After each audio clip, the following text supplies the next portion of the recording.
नमस्कार मंडळी, तुही रे माझा मितवा या मालिकेच्या आजच्या पुढील भागात आपल्याला असं पाहायला मिळालं. आता मामी जी आहे ती म्हणत असते त्या उदयकांतला माझे सगळे काही डाव माहिती आहेत, त्याला पकडला पाहिजे, नाहीतर माझी काही खैर नाही असं बोलून आता मामी खूपच घाबरलेली असते.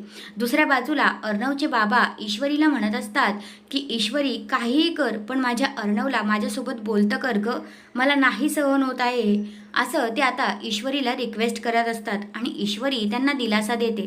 दुसऱ्या बाजूला ईश्वरी आणि अर्णव बाहेर आलेले असता ईश्वरीने आता खायला घेतलेलं असतं आणि ती खात असते. तेवढ्यातच तिच्याकडे बघून अर्णव हसत असतो. मग आता ईश्वरी म्हणते, काय झालं तुम्हाला, काय झालं हसायला? मग आता अर्णव म्हणतो, मी तुझ्याकडे बघून हसतोय.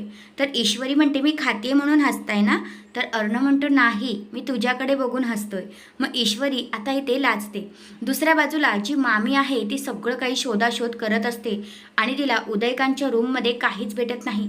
ती म्हणते, हा कुठे गेला असेल का, ह्याला कुणी गायब तर केला नसेल ना? काय म्हणजे काय समजावं मी, असं आता मामी बोलत असते. तर हा आहे आजचा पुढील भाग. तुम्हाला कसा वाटला ते कमेंट करून नक्कीच सांगा. धन्यवाद.